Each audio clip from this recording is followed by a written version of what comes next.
Well, what do you say about the history of Muncie Central athletics? I mean, it's a storied past.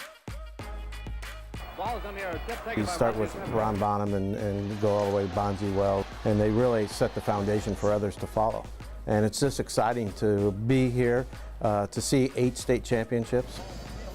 The Muncie Central Bearcats have won the most state championships in Indiana high school boys basketball history.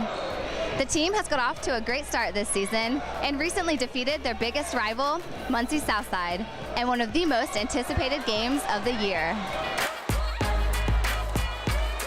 It was a full house.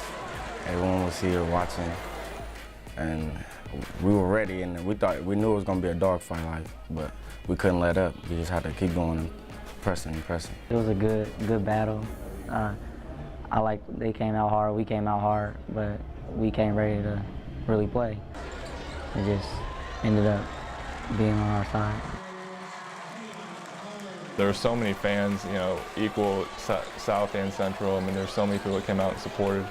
Looking around, I mean, it was real special to see. So much more than just a game. Like, you representing you, not only yourself, but your teammates, your coaching staff, and the players before you. So it just all come together, and like, you got to perform at your very best. And so many former players, coaches, managers, you just realize that, gosh, it's so much bigger than what's going on right now, and you're just so proud to be a part of something like that. You talk about rivalry.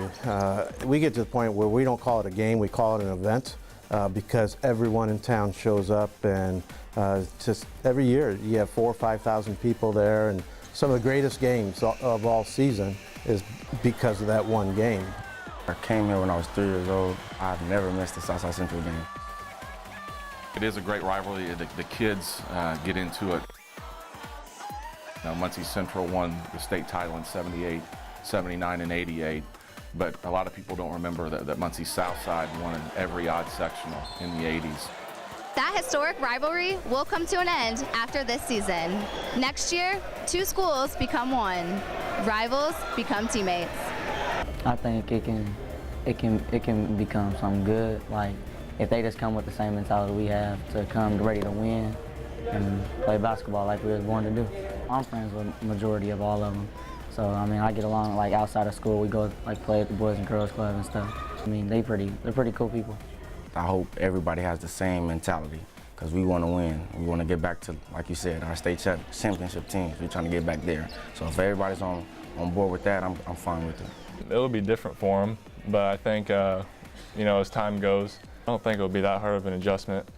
But it'll be different, you know, definitely. I think that, you know, they're excited, and you know, we're excited to see what can happen when, you know, you combine kids from across the city. It's exciting to think about, you know, what we could do with people together, and you know, that's what we're looking forward to the future, and we're looking forward to see what we can do here.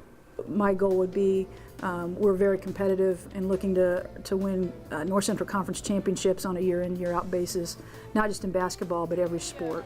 Although most remain optimistic, some will flat out miss this great rivalry. The first year I think might be a little rough just because it's double the amount of students in the same building. It's a bummer. Like, I've been to every single Central Southside game there's ever been, and like, the rivalry's always been there, and I think everybody here is hurting. I think it's going to be hectic the first few months, but I think it's going to be a good change for the Muncie community, and sports are going to be A1.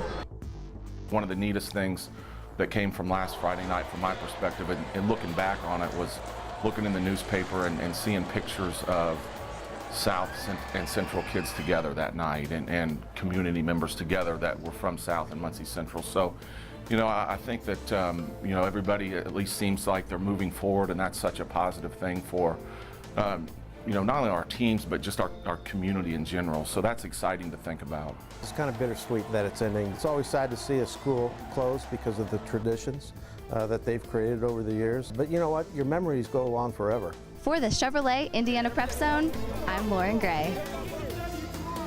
Bearcats on 3. 1, 2, 3, Bearcats!